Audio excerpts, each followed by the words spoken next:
Test this live. Test this hotspot. So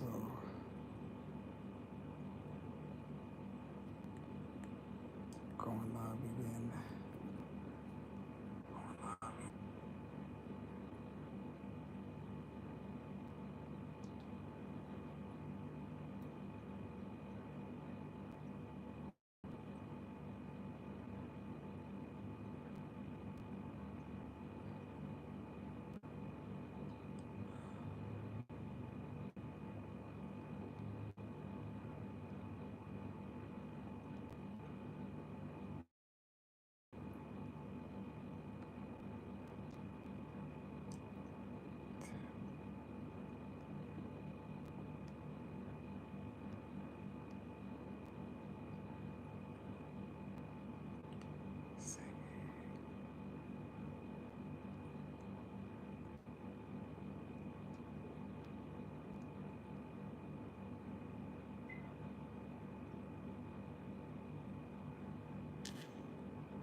Tip.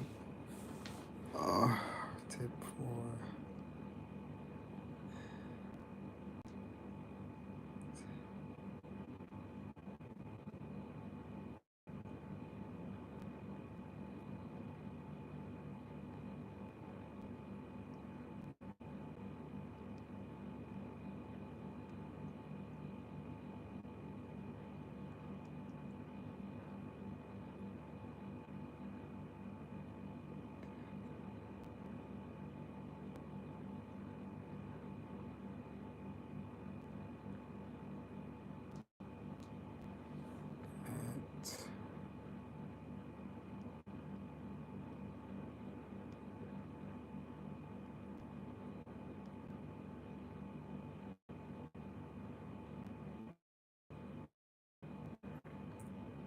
Singing for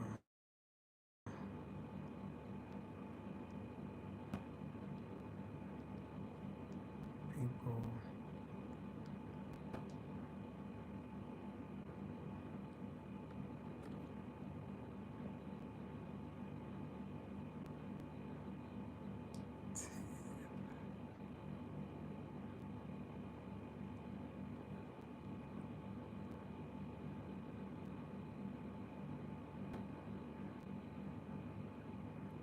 All right.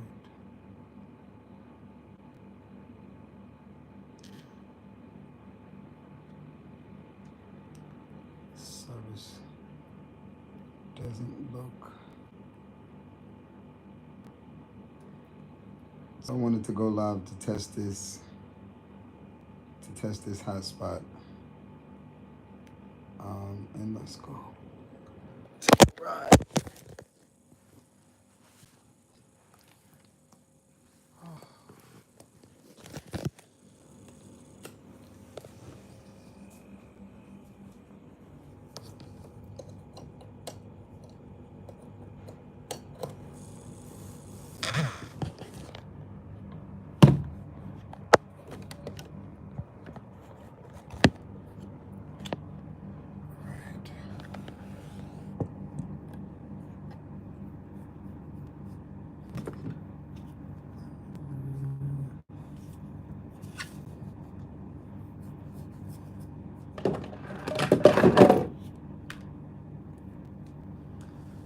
Feel like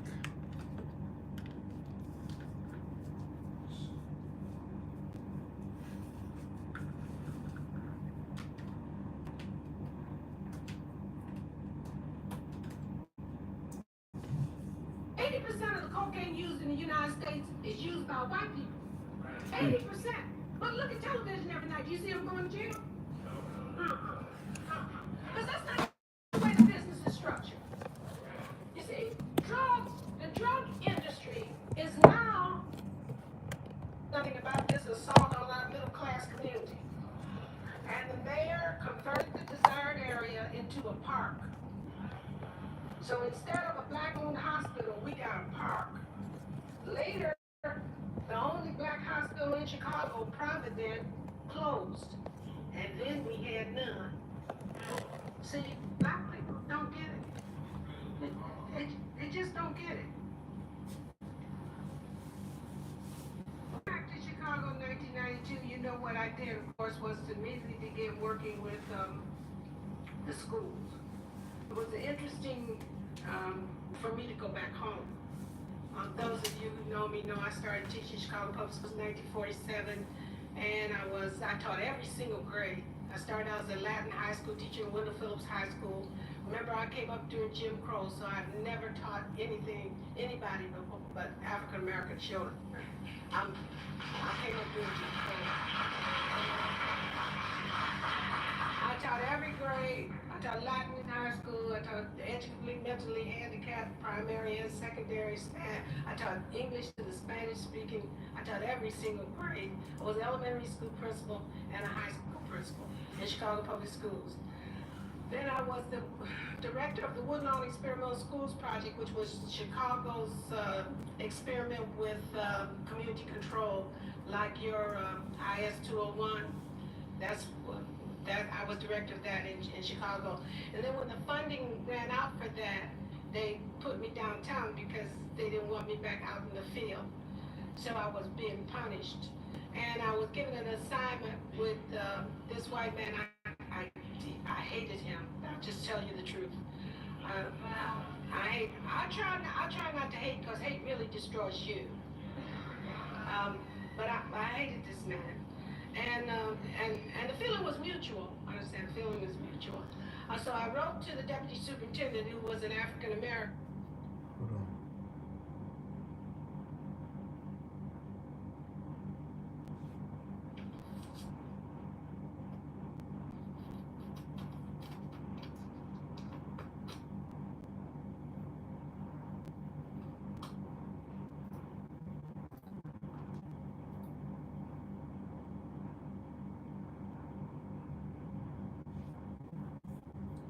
Bro, this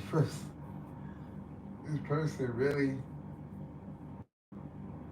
did a sleep stream, but left the camera on bubbles.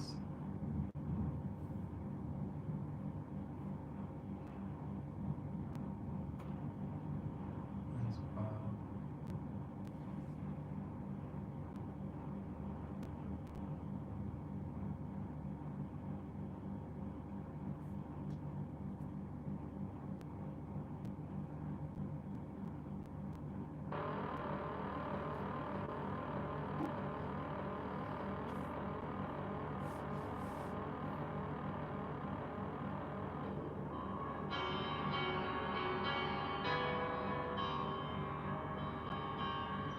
But as a content creator, this has been magical. You tell them that there's a golden channel to success, which is sleep. But it's good. My name is Jim Speeds, host and creator across the street, and for the last 30 days, I have done live sleep streams. Here's what I can do for your channel. Number one, I built a small community over the course of the last 30 days. I've had quite a few people consistently show up in the live, a lot of new subscribers, and even some creepy comments. But other than that, the sleep stream community has been very good to me, added nothing but benefits to my channel. A lot of people bleeding over to my other content, even from my original content, bleeding into my sleep streams. Here's the stats all together as to how many new subscribers that I've developed over the last 30 days. I even picked up some super thanks from a few people that left me little denominations. And overall, though, exponential growth. There's been nothing that I've done on YouTube this far that has gotten me the kind of growth, as you can see by these stats, this fast. So the sleep stream community did me very, very good. Some of the interesting caveats to the category was a lot of people wanted to see the banana. I don't know why the banana was so popular, but the banana emoji was used quite often. I have a new moderator, my guy Jorge. Big ups to Jorge. He's our moderator. He does a very good job, the emoji master. I even have a few females that enjoy the stream, calling me the golden boy, if you will. Even had a couple from Colorado donate me some money. So it's been a very interesting ride through the sleep stream community. I did challenge myself to do it for 30 straight days. I did do that. I am planning on having a sleepover party at some point, which should be fun to have some few friends over, and we're all going to go live together and have like a sleep stream party for 12 hours uninterrupted. But overall, this experience has been Stand fantastic. on me. There is probably nothing I would have done different. There are several different ways to start your sleep stream, one of which, of course, is in bed. Some people do it a little more risque, sleeping in just their tidy whities or their chonies.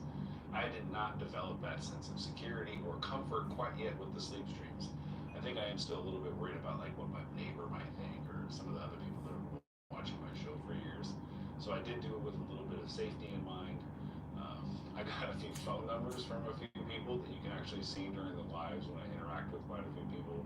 I had a Tinder match or two while on sleep streams, and even had a pretty sketchy phone call one time that probably shouldn't have got. That worked out to my advantage in the long run. But overall, if you plan on doing something for 30 straight days, it's kind of hard to get into it. The first 7 days were kind of easy. The second week was a little more difficult. By the third week, I was just turning it on and going to sleep half the time, and waking up in the morning to some very large numbers. I have a few of the videos that have 3, 4, 5,000 views. What? Over the course of the week of being posted. So a lot of people do enjoy the content, it seems. What? I'm not judging anyone for why they watch sleep streams or what they're looking for in a sleep stream. What?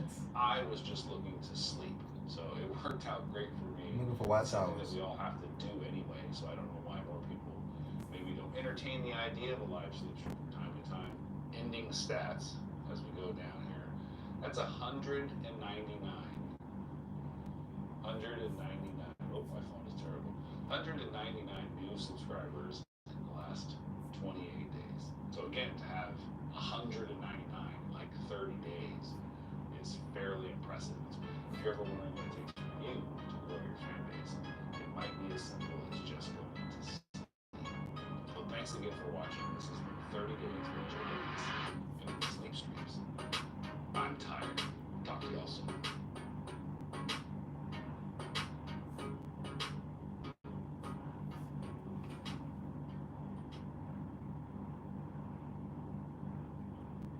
Wow.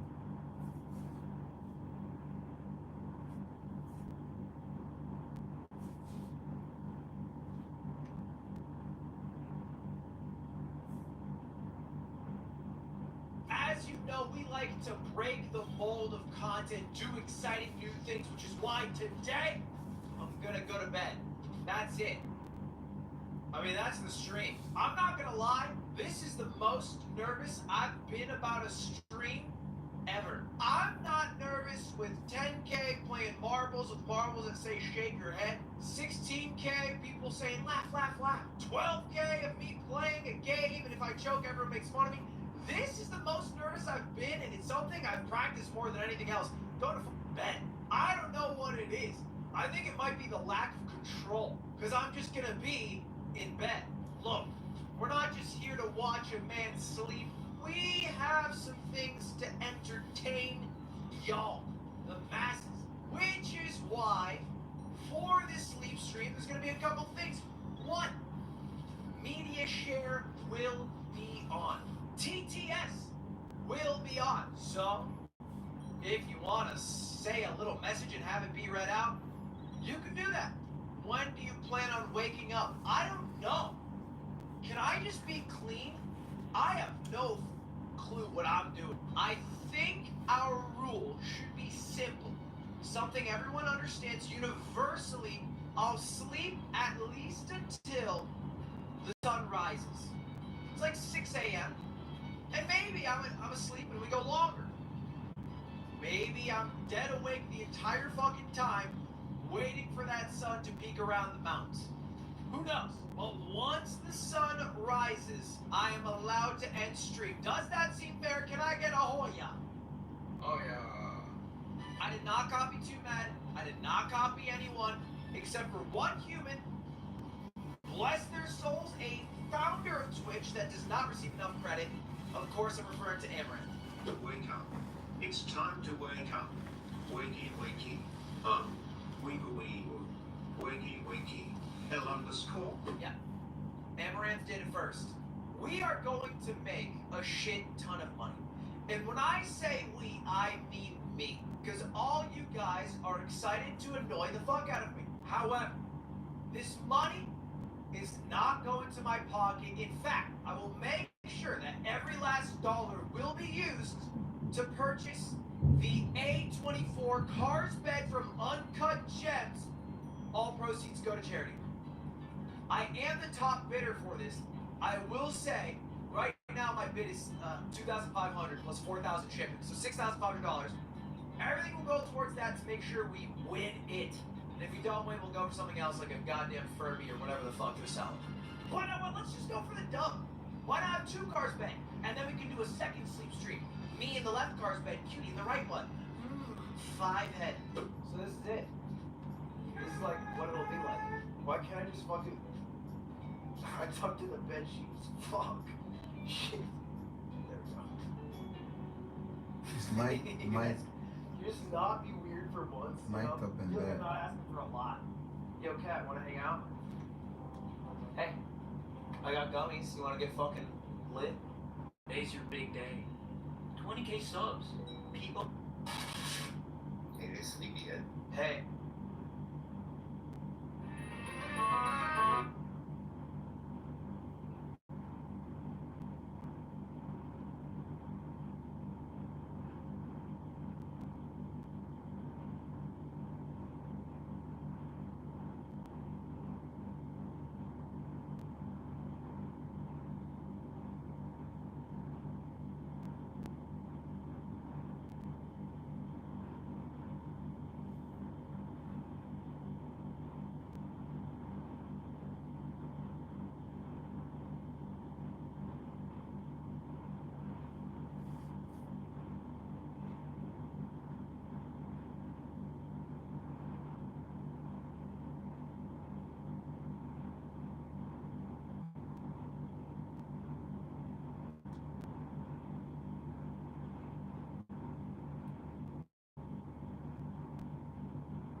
YouTube.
white man, I hated him. I'll just tell you the truth.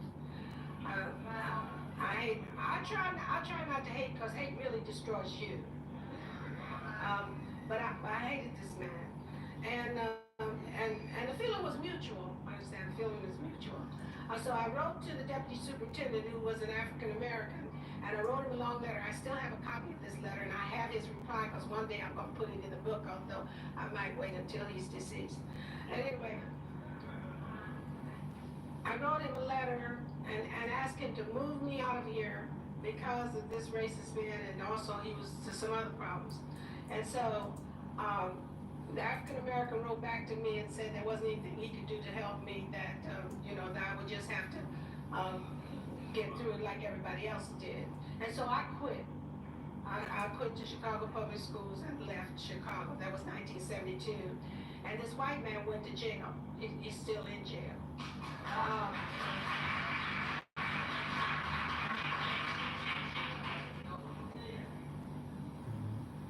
So when I got back home in 1992, I started work with schools. I'm now the dean of the School of Education at DePaul University, and this is a strange place for me to be. It's a Roman Catholic university, and I'm Baptist. When I first came, I was going to retire. Those of you who know me know my mother had Alzheimer's, and I was trying to get home. I'm an only child. I did get home, thank God for her many blessings. I did get home in time before my mother died. But anyway, I was retiring from the University of Pittsburgh. I was 65 years old when this man told me this job was available. So I told him I really wasn't interested. I said, I'm not Roman Catholic, and I don't want to spend the rest of my life in a Jesuit institution, reviewing esoteric bodies of knowledge and all. So he said, oh, this is not a Jesuit school. Well, I'm not Roman Catholic, so that didn't have any meaning for me. He said, this is a Vincentian school, and I didn't know what that meant either.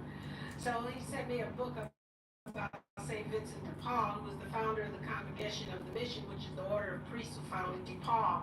He's a very interesting man, St. Vincent de Paul. One time in his life, he was enslaved, and he founded this mission to help poor people. And so when I read his story, I said, well, at least I'll go talk to these people and see if this is for real or if this is, like 9/11, just a joke. So I went in there to talk to them. I went to talk to them, and I found out that there really are. He said like 9/11, just a there on Sheffield and Webster Yo. at the St. Vincent de Paul Church. And if you get there in the morning between 7:30 and 8:30, you see a line of like 50 to 100 black men coming in there to be fed and clothed. They also have programs for juveniles and little children in the St. Vincent de Paul Center. So I said, okay, well, maybe God has blessed me and finally put me somewhere where I want to fight people, to help poor people. And that is true. In the twilight years of my life, I'm in a job where I can, without any apologies, anytime I want to, help poor people. And so that's what I did. Those of you don't remember when I got fired from my job October the 9th, 1975 as superintendent of the DC Public Schools, that I promised God if she New York would City. help me find another job somewhere, doing her will, that Currently I in would Thailand. devote my life to that. And so this is where I am. So I have 10 schools that I work in, 10 schools that I work in, 10 schools that are 100% American or 100% got Latino. to Children who are poor and learn how to and my job is to elevate and accelerate student stream for a living. I gotta learn fast.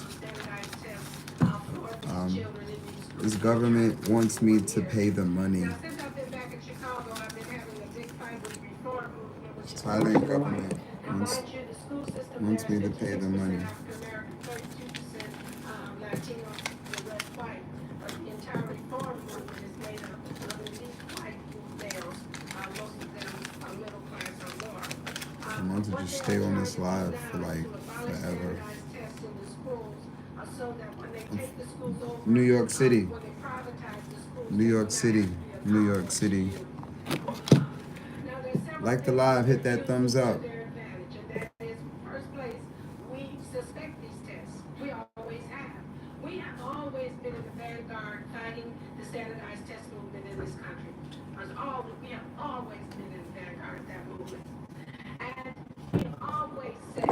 It is really back to Allison Davis, raining out there. 1940, that these tests are biased against poor people and against minorities.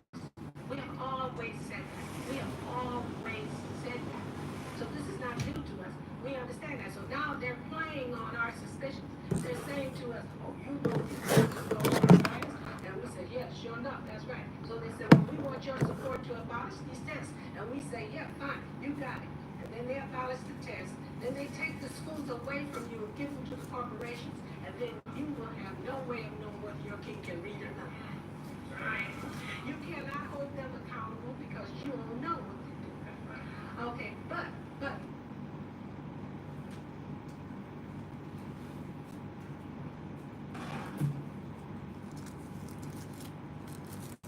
Like the live. Hit that thumbs up.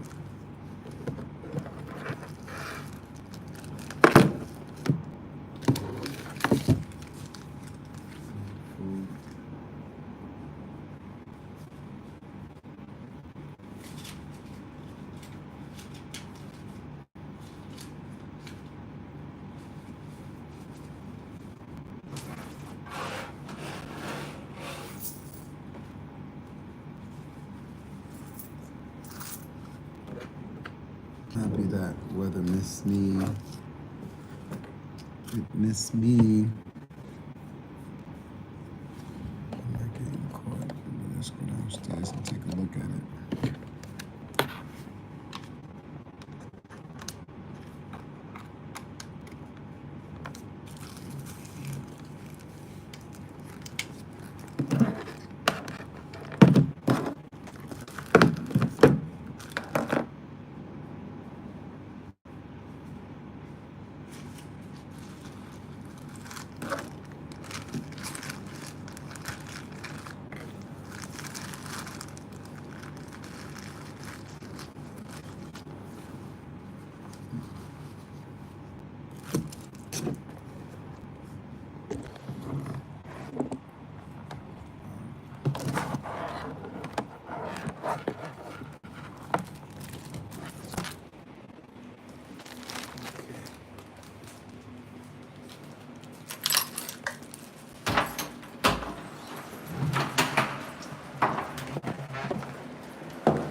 I didn't get caught in this.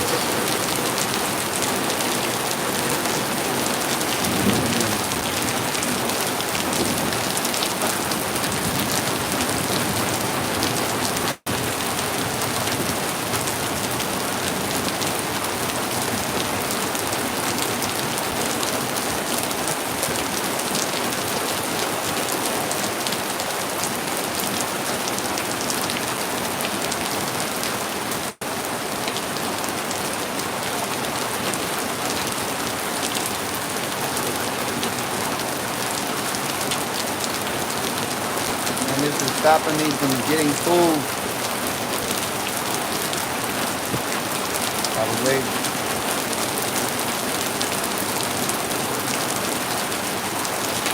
I'm not find an umbrella.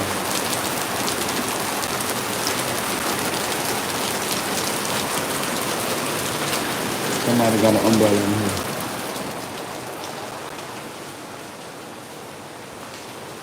Let's see if I can find an umbrella.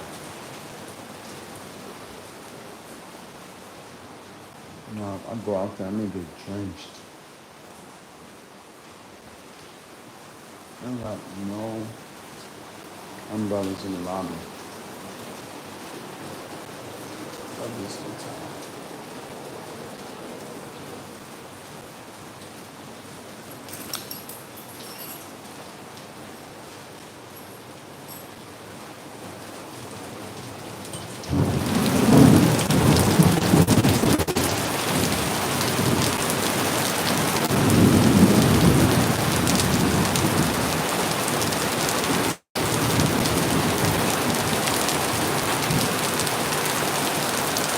Thailand fried banana.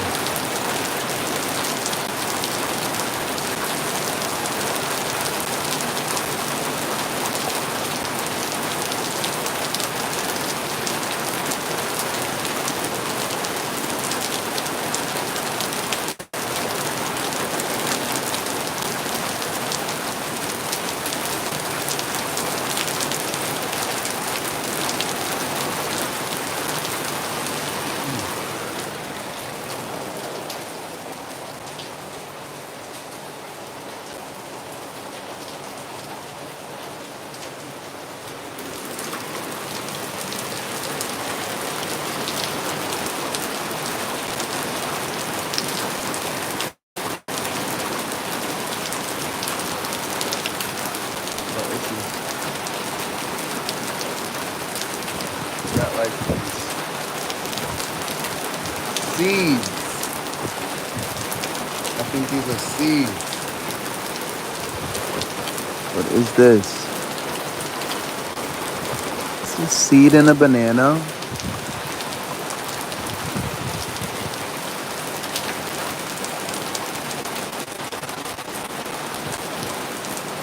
These must be some different bananas. What bananas have seeds? They do look different though. I don't want no more of these. Why do these have seeds in them? Oh boy, hungry. Rain, go away. Move so I can get something to eat today.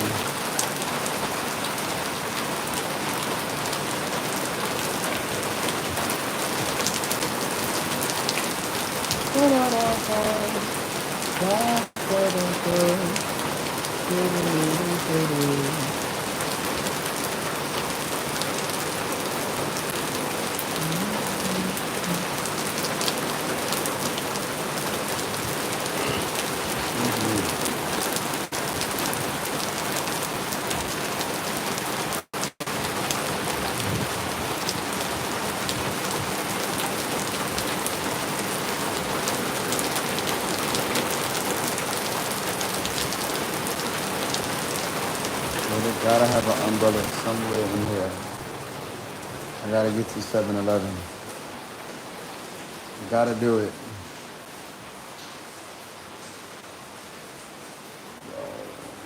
Oh no. Umbrellas.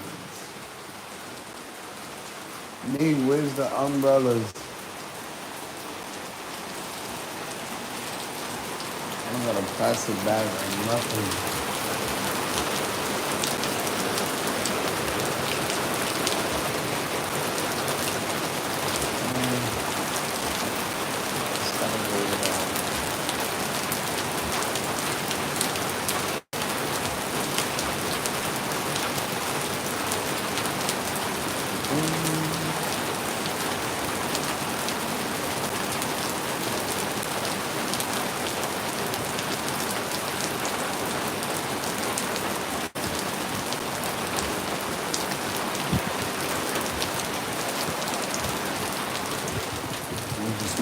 for it. Y'all wish me luck.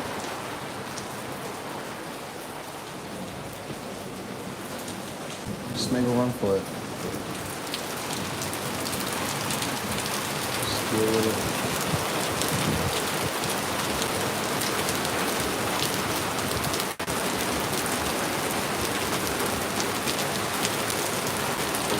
Umbrella.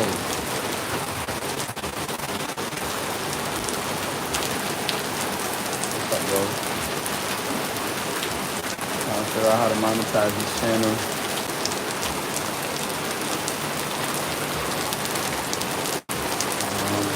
Without losing my voice. So I'm just have to put the camera in the back and just leave this shit on for like, I gotta go back to doing 10 hours, bro.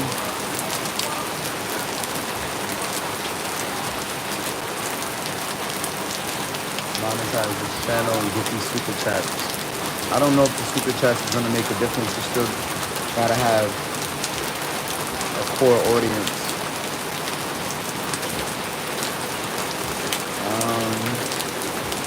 I gotta think of something with Diver. Can I get that?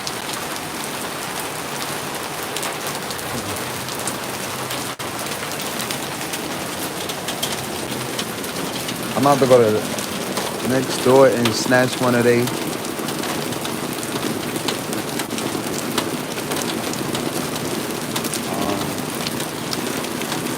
Take somebody's umbrella. If somebody's about to get got. Hold on. Somebody's about to get got. Umbrellas. Who got it? Who got it? Who got it? Somebody got an umbrella. Who got it? Who got it? Who got it? Who got it? What are umbrellas? You got a plastic bag or something? Oh, this is really nice in here. Check this out. It's pretty nice.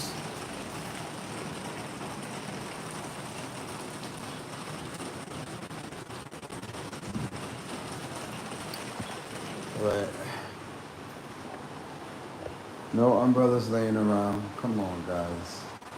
How is there not an umbrella sitting right by the door in the lobby? To getting this channel monetized. Kitty. Where the umbrellas at, Kitty? Hey, kitty, kitty, kitty. Where the umbrellas at? Where they keep them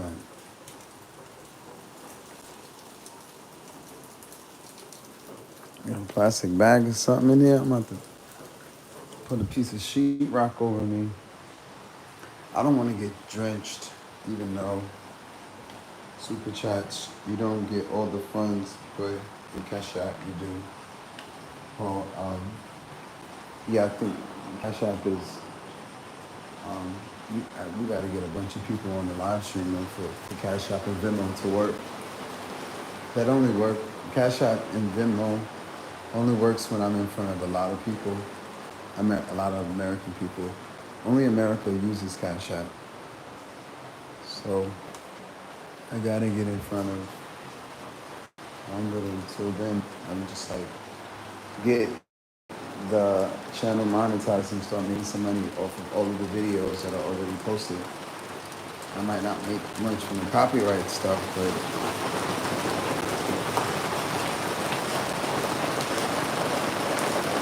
I could just walk in the rain. I could just deal with the rain. I'm hungry. But yeah, I gotta get the, I feel like a bunch of videos with the, because I'm getting views. They're just not paying me anything for none of these views. So, all right, it's not that bad. It's not that bad. It's not that bad. I'm just not about to drop. Oh, lightning!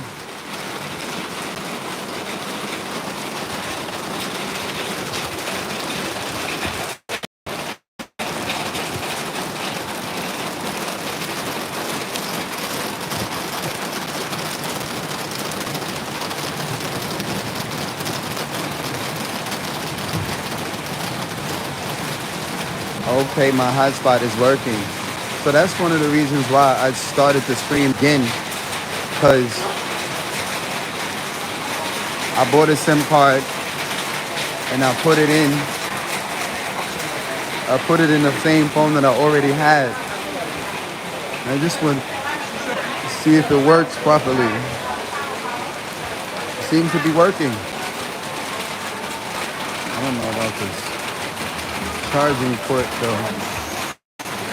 So I literally stopped drinking wine. Yeah, I don't drink. I had it like somebody bought me a beer this morning though. I took like 2 sips and then dropped it because of the police. But nah, we gotta get this channel monetized like within the next few streams. So I'm just like, bro, I've kind of already faced as much humiliation as I'm gonna face sleeping on the stream, or just, I'm not gonna do anything porn or anything dumb, demoralizing, but I don't think at this point they can get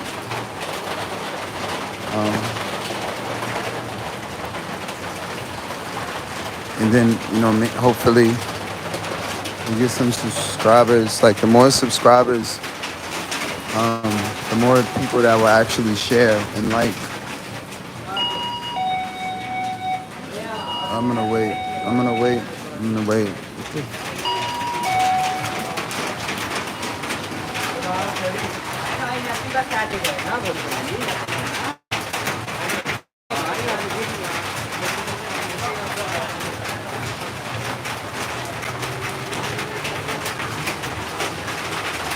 Motherfuckers stand in front of the shit and just like not do anything. And it's weird how they move out here. They use, but that's not just here. Technology got mostly like fucked up, like just lagging outside, not knowing what the fuck you want. I don't know what you want, bro.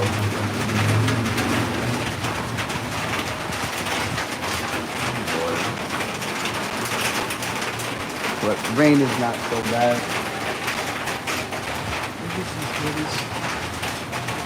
You can do your Instagram or Facebook people and passwords to those accounts. Like I told you, I don't know these passwords. They're logged in these phones. I mean, I think they should be. Okay, they move. Oh, dude is confused. He's just in there, standing in front of the joint, ain't by nothing. Neither one of them. And I always get the same thing. No, where's the garlic? Just the garlic. They usually have the garlic chicken. This one is spicy. I can't do the spices. Yeah, they got to do everything spicy. This weirdo still brought his ass over here to stare in my face. Fucking lady boy. I'm not interested, niggle.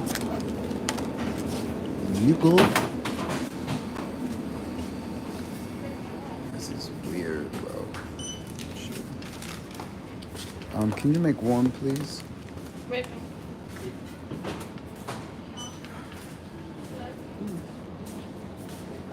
It is brick in here. I don't know what this is, but it looks great. Freezing in here. Oh my God, they keep it so cold in these stores. They be wilding with the cold. This is like, that's why they be coughing all over the place, bro. Oy. I need to find this guy who said he would buy my ticket. I know I should have asked the nigga to buy the ticket on the spot. I don't know why. I wasn't thinking. And then police came in my face and really just disturbed my peace. Mango on deck.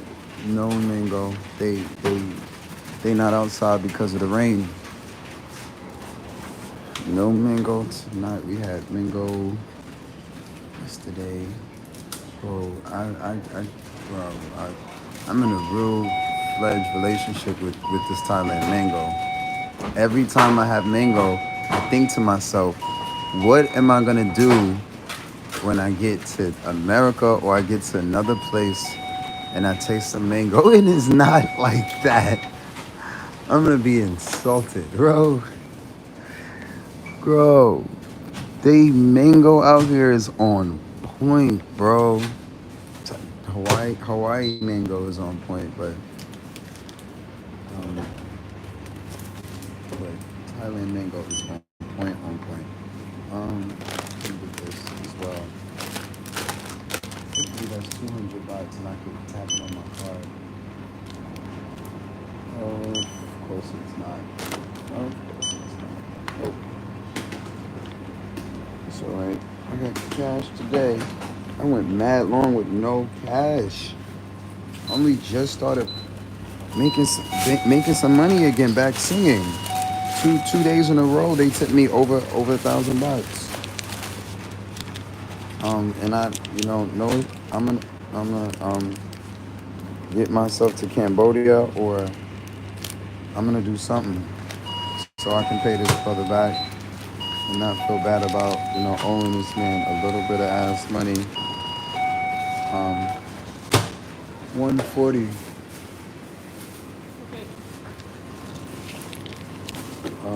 7 people watching, or is that all, my brother? You better go to Asian market in the USA. Yeah, maybe. Nah, bro. I've had mango all over. Nah, bro. Nobody got this mango. Oh, I have change. I have. Oh. God, I have food in my hand. 10 baht. I have, me too, bud.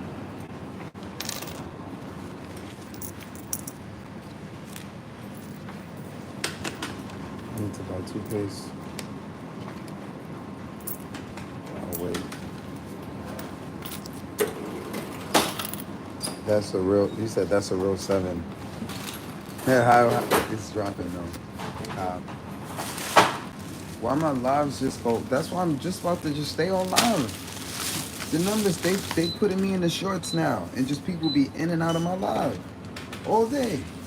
I don't even share it. YouTube was not doing this before. They didn't put me in the shorts like this. So I'm just about to, since they got me in the shorts and they just got random people in my live, it dropped too quick. I think it'd be a bunch of people that speak English and be hearing me talk about them. Stephanie, this morning, Stephanie said I can stay with her in Pennsylvania. Shout out to Stephanie. Thank you.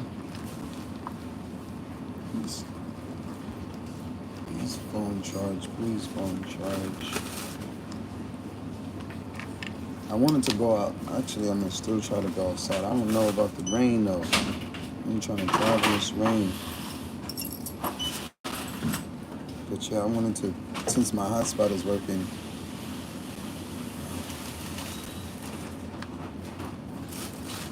go post start and just run these hours out.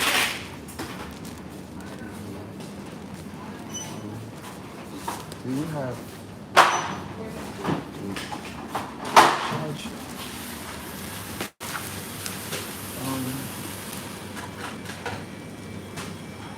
gotta give me a napkin.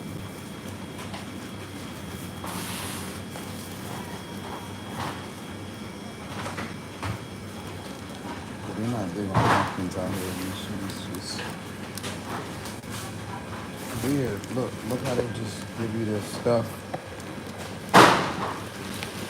And like, do you have tissue? After 10. No, for the food. You don't give like tissue? นี่ทิชชู่เหรอนี่75 70 เท่าไหร่นะ22 So they don't give for the. Okay. Okay. Yeah. Thailand. Only in Thailand. Thailand. They out here not giving you tissue unless you go to one of these commercial stores. Thailand, y'all not doing that bad. That's some bullshit. They just cheap. They're not that poor here. A lot of people think, oh, it's poor, it's poor, it's poor. No, poor-minded, yes. It's not a lot of education to a lot of people, yes. But that's the same case for even a bunch of the foreigners. You know, I know a lot of uneducated Americans. A lot. Like, I'm gonna post up somewhere.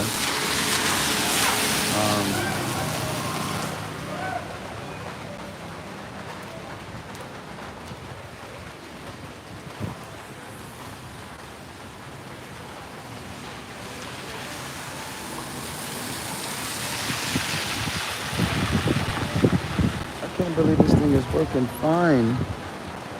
And all this time I had it. That's crazy. I could have bought a SIM card like days ago. Already had. I got it now. I bought this SIM card for a totally different phone. Ning gave me an old iPhone. And it broke, but I got it repaired. But then it broke. I took the SIM card out of it, put it in the same one I already had, and voila, we got a hotspot.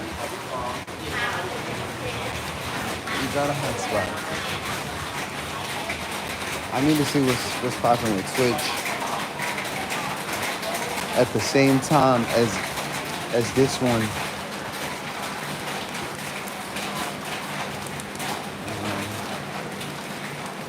It's gotta be somewhere where I can eat outside.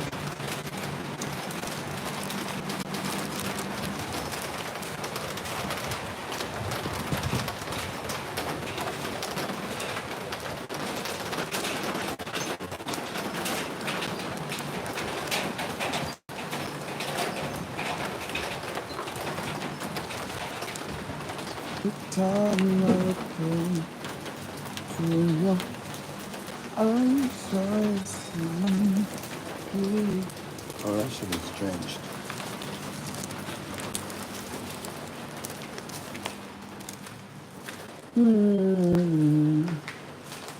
Oh.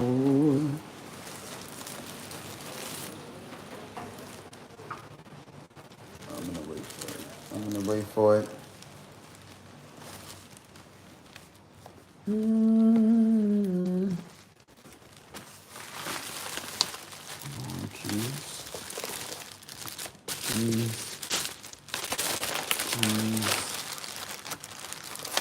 Keys.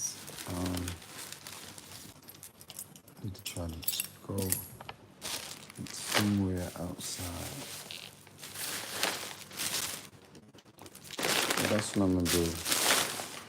I cannot sit in a room. It's a bit odd for me. I know I'm on live. I'm considering sleeping on live, but that shit, I don't know. I just that shit is like, I'm like, bro, I'm okay with being on TV, but reality series style, like all the way on TV, damn. why the fuck did I have to sign up for this shit? Like, then when it come true, now I have no excuse. I gotta do what I asked for. Like, God damn it. Fuck I choose this for? Who wants to be famous? Who wants $1 million? What's the name? What was the name of that show?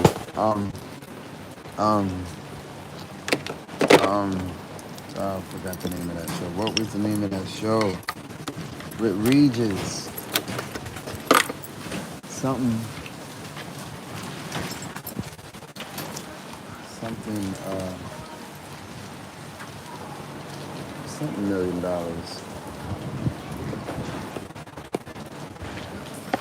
can't remember what was the name of that show.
And when we're making love, the buzz taking me out from far and wide. Only the teardrops, everything it needs between those. Yes.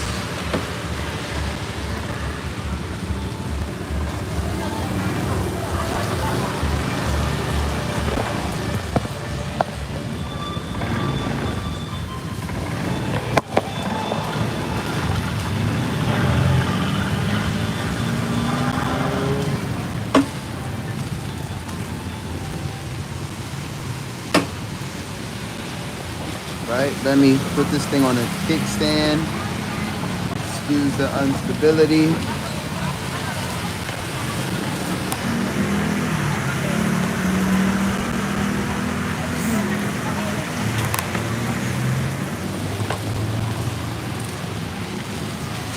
Bum, bum, bum,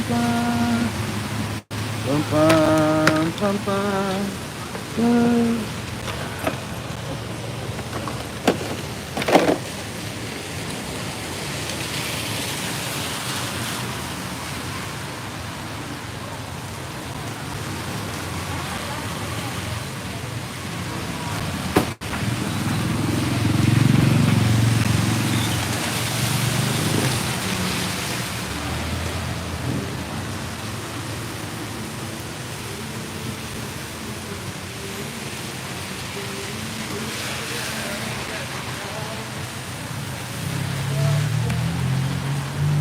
Bill, what is you looking over here for? No offense to the community, but I'm not with it. You could be a supporter of the music, though. Look at the ass over there.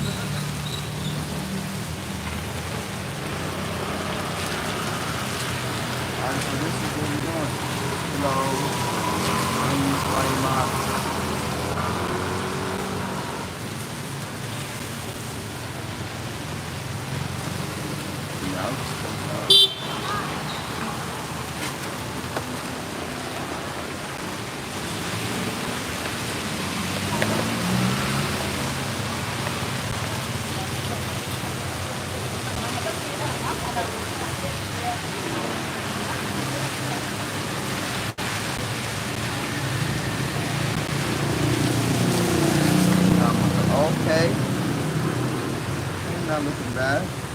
Looking bad. Like it's lit.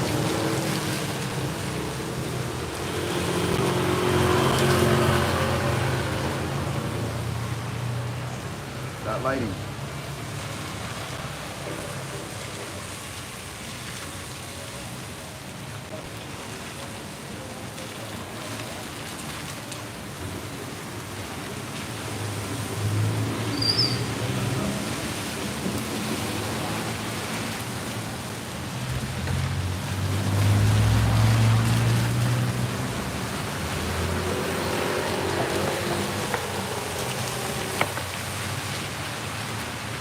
Why did I have to move it? Why?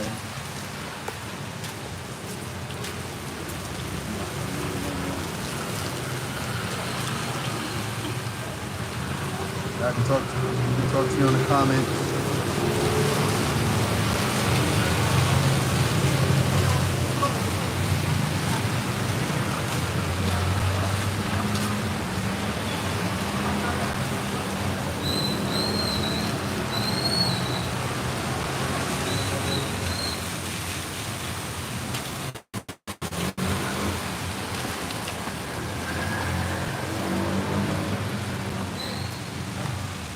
Hot.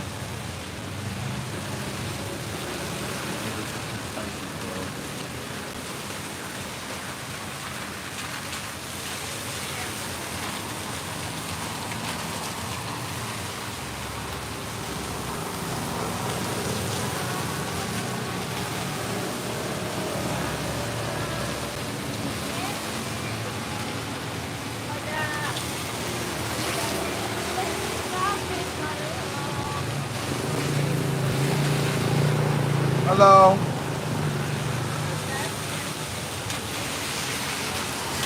Oh, you don't like black people? Bye.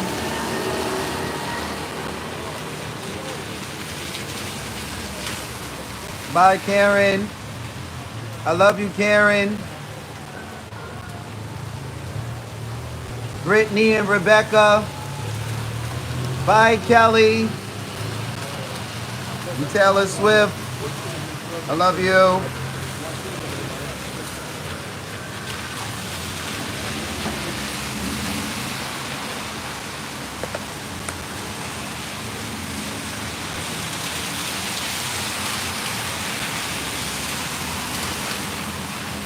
She was walking down the street singing. I was going to sing her a song.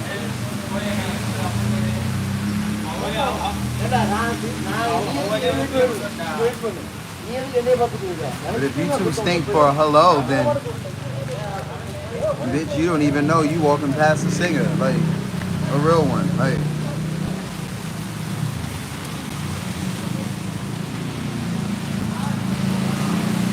Yo, this guy was drunk this morning. He was mad drunk. I started singing.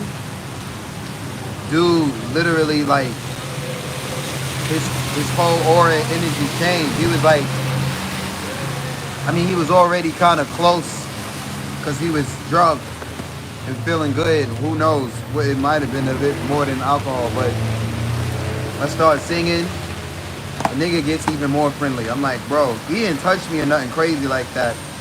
But he's just a big dude and just was like, I'm like, bro, are you gonna support me? Like, you got some money? Like, I guess I didn't say it directly. I should have said, I said support.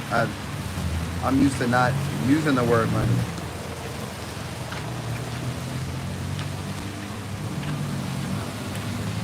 He was drunk from another country. You gotta be straightforward with them out here. I be assuming when they speak English that they understand the culture. They don't understand the culture cues, but they might speak English.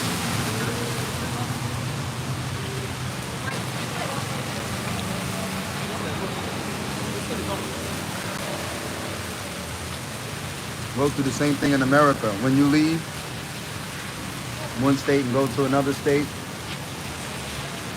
big culture difference, even in America.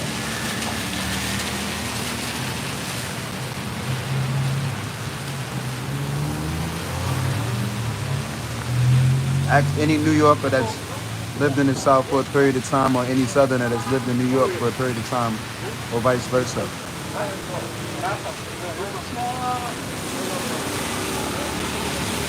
So.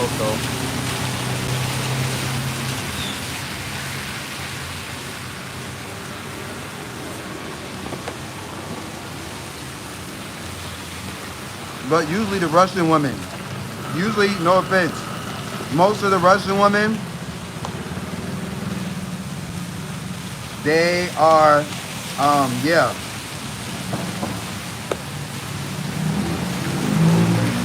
They are not pro-black at all. The Australians and the Europeans are, but only occasionally the Russians. They're nice because I'm either singing, but when I'm not singing, and I'm just trying to, talk to you and you don't know I'm a singer, that's when you find out who people are. When I put this microphone down, people really show me who and what they are. And I love that, because I know the more my face gets all over the internet, the harder it's gonna be to sit in the streets anywhere and people not bother me. Because once more people know you, they're gonna stop. Whether it's because you're black in Asia or, yeah, they're gonna stop. So it happens like this in New York City. Not crazy though, because even if you're really famous in New York City, people will leave you alone. Unless you're really, really famous. Really, really famous then. There's mad tourists there, so the tourists is gonna act like that. The locals are not always really, depending on who it is. Hello.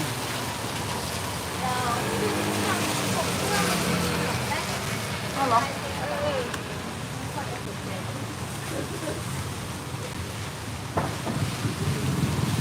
Niggas in Asia. Amen. Niggas in Asia, that's us. We need to get in the studio.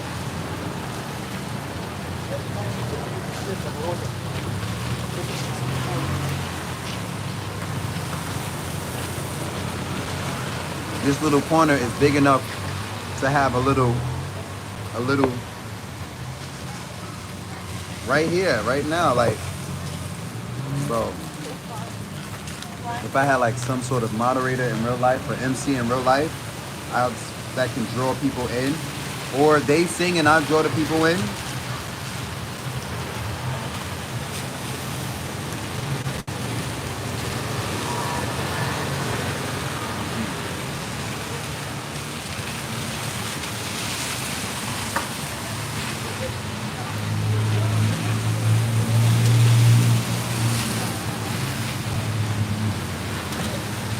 That way I have a reason to know, and a reason.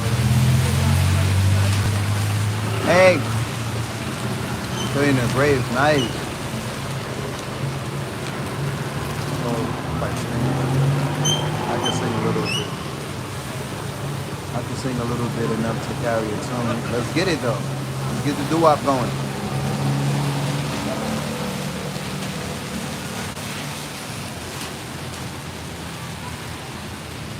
Yo, that's crazy how my chat numbers just be in and out. Like, for a while I thought, I'm like, oh, nah, that's just Quill guy. He got 5 accounts now. Brother, like, nah, brother, that's not me. That's a real 7. You what? Oh, shit, I was just talking to 7 people like it was just you. Uh-oh.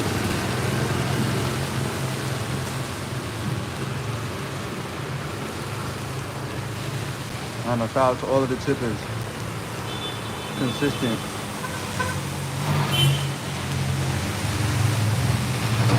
I think Average ain't mad at me. Yeah, he's probably mad, but it's alright. Hey girl. Big Asian. Wow.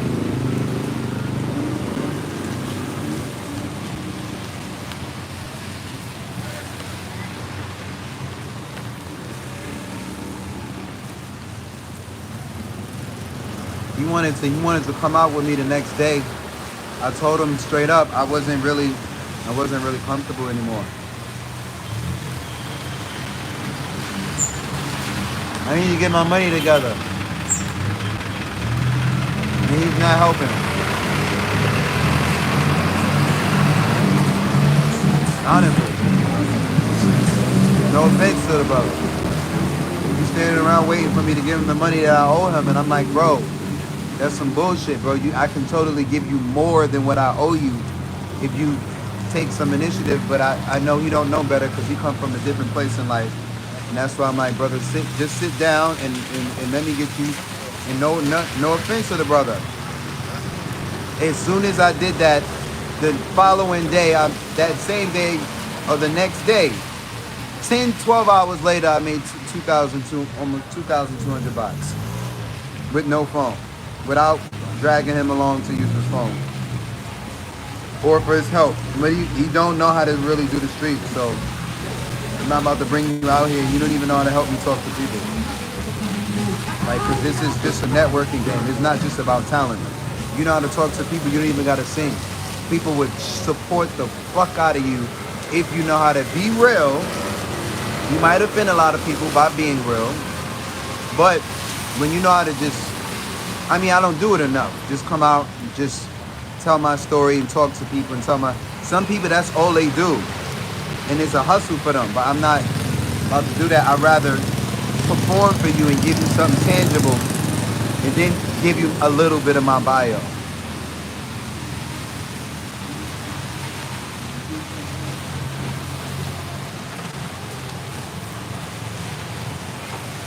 Some people make more than me just telling stories. Way more.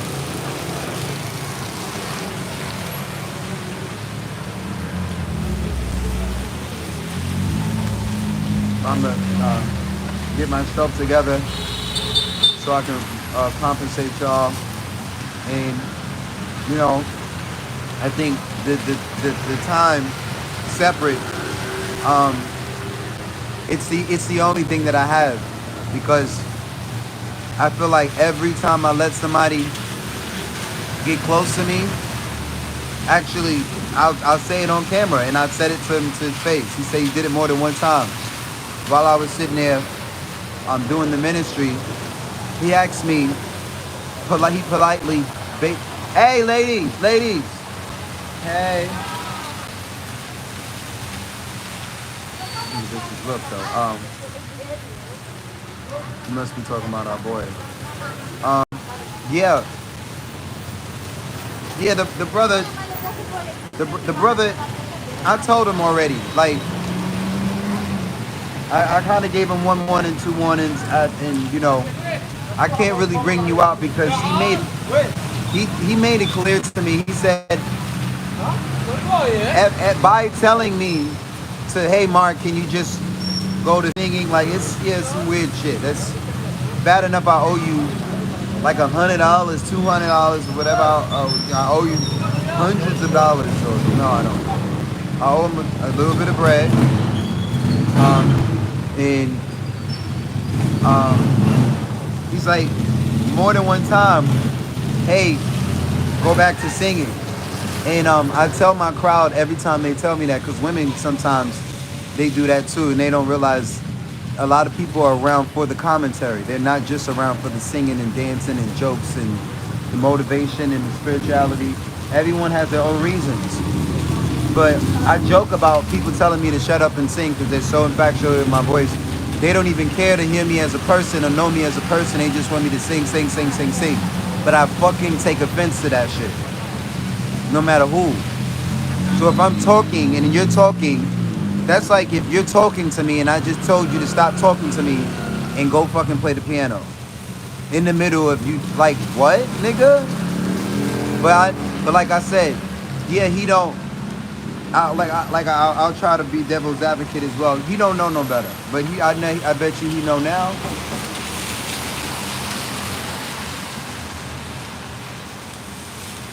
Because, no offense, his time is money, and so is mine. Just fucking with me on a personal tip. Ask Google.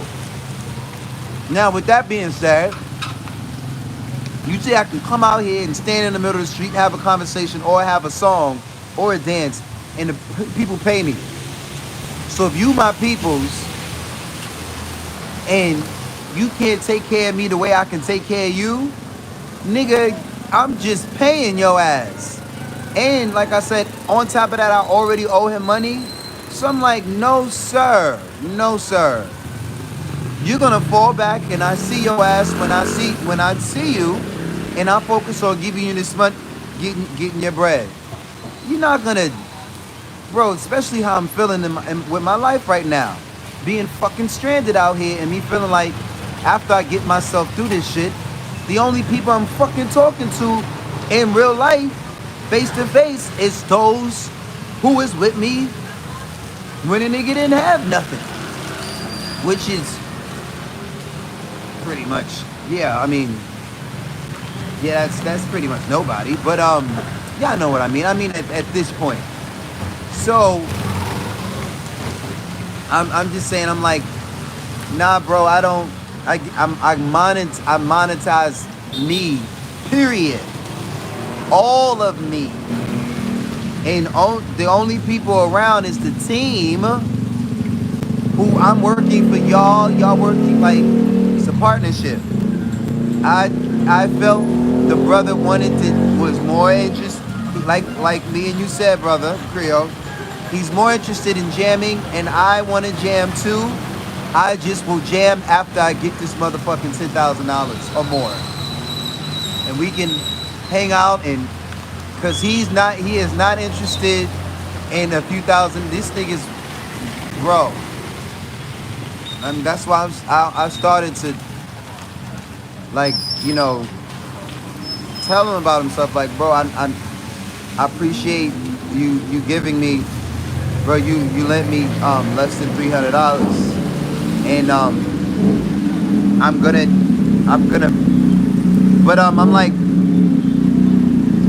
I asked him. I said, are you asking me to pay you before I paid for food and shelter?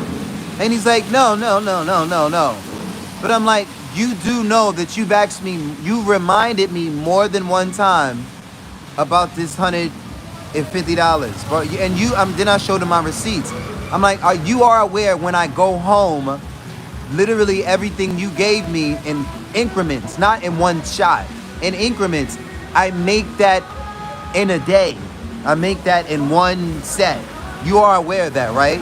And then I'm basically fucking stranded here and can't pay you or myself. So, and I told him, I'm like, do you got any labor? You drop me off.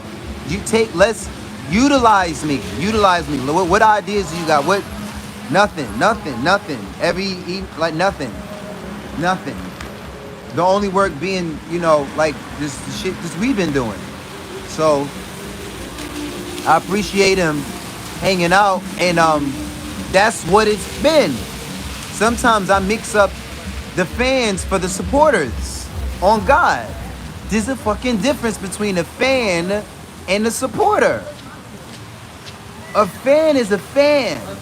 You can't predict a fan, but a supporter can turn into a family member and a business partner, like real shit.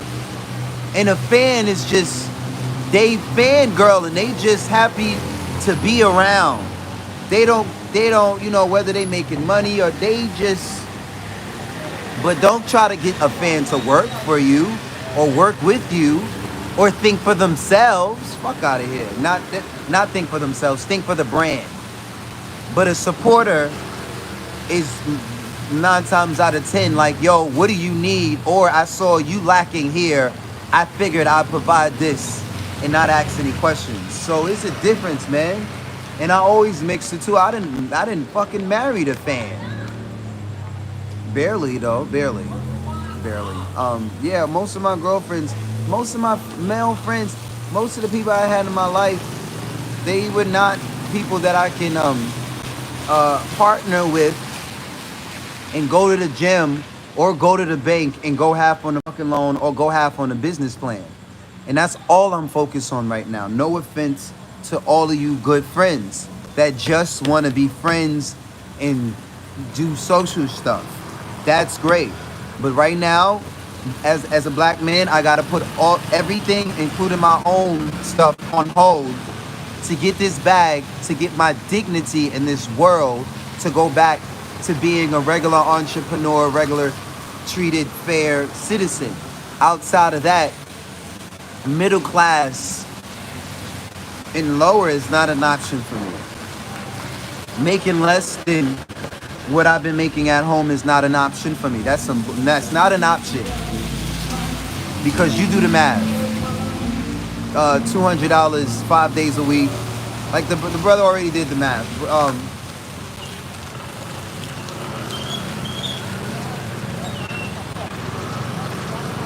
Alright, it's out right now. I'm gonna move soon. But there's no hard feelings. It's just you gotta be real with people. You gotta be real with people. And most of the time we not real with people because we afraid to hurt their feelings or we afraid of their criticism. And bro, I need to be, if you're a good friend of mine, if I can't be 100% with you, then I don't even want to be business partners. Well, yeah, I guess we can still be business partners. That's fine. But that's all it's gonna be then. Like, it's just fucking business. And I'm tired of that. I'm tired of that. I've been living like that for like 10 years. Everything and everyone except my teacher, who's not here anymore, but his wife included. No offense to her. It's all been business. All fucking business.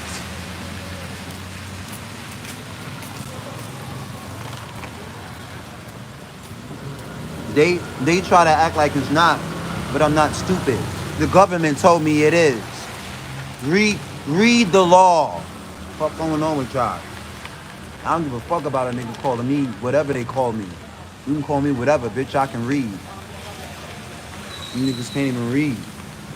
Passing judgment, and you can't even read the law books. You don't even know the law in your county or your country or where you at.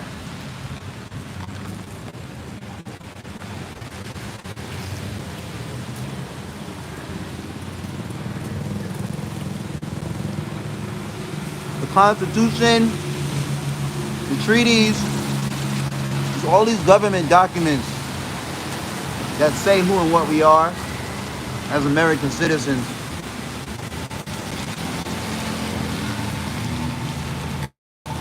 Most of us is too busy scrolling or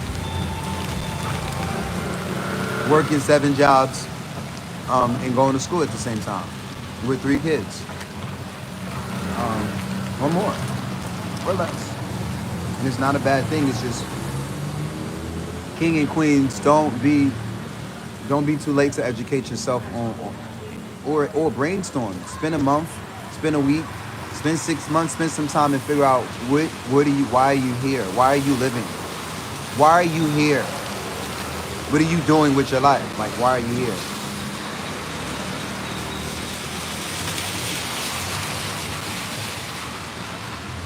So many of us don't even have these conversations with ourselves.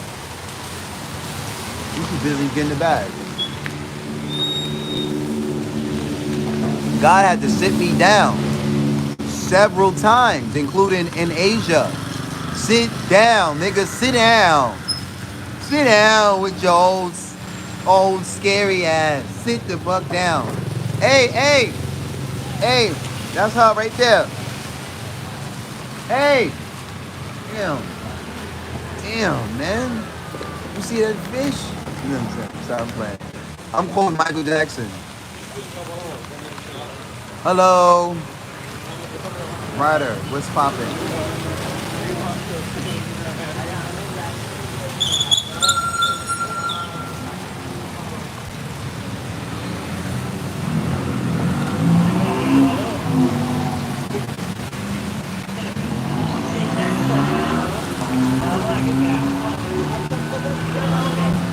I'm grateful. Grateful for you all.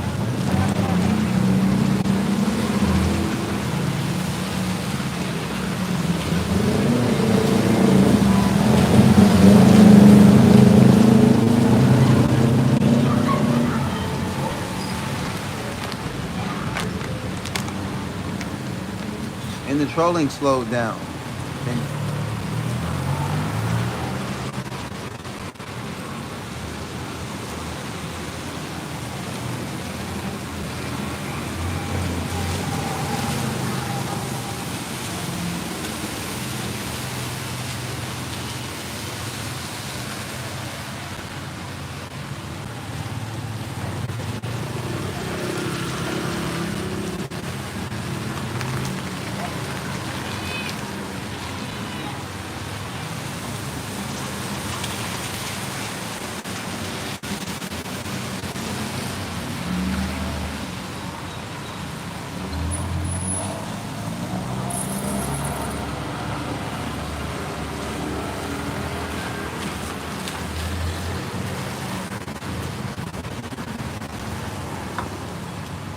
I could go to Mars.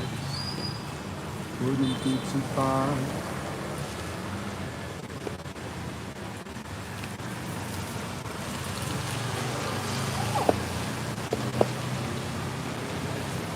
If I was a pilot, travel to an island where me, myself, and I can dance in all the silence. Gotta lift this curse that's underneath this birth. I never saw before. I've never been before. The other side of the earth, so I take a trip just to wake up somewhere new, just to find love in myself. Wait. If y'all tag him in the chat, Guitaro 5000. Let's get him to help me freaking fundraise and get out of here. He's already tipped $100 so far, so he's obviously one of the biggest supporters that I have out here. Nobody has tipped me that much. No, that's not true. Somebody did tip me that. No, he tipped 120, so he is the biggest tipper so far. Guitaro, he's a YouTuber that blew up. He's doing the same thing I was doing years ago. He's got 1.3 million subscribers, 500 million followers, and that's his song. He wanted me. We arranged that I sing it years ago, but I never got around to having the funding to do it. And yeah, I'm trying to get his help, but he says he doesn't mentor anymore. And I was just trying to get, he has a huge platform. Trying to get somebody like him to help me fundraise, or a group of you guys, because it's got to be a group of us since all of us don't have a huge following like that. But if we work as a team, we don't need one. But that's his song, and yeah, I told him I'll sing it. I've been planning on doing a cover video and sending it to him. But I honestly, I don't think he's interested. But I guess I gotta just keep asking, keep getting his attention through you guys. But that's the song. I forgot how it goes. I didn't figure out how it goes. The arrangement is two different arrangements. The one he released and the one that he gave me years ago is, I guess, the original arrangement. Guitaro 5000. I'll take, but he doesn't. His big thing is not his original music. It's his system that he created in the streets, and you'll see it when you get to his page. I'll take a trip, just wake up somewhere new, just to find love in myself, 'cause I'm out of love with you. I'll find a way to enjoy my holiday, and I know just what to say to make myself feel great. If I could go to Mars, it wouldn't be too far, just to get away from here. It's happening this year. If I was a pilot,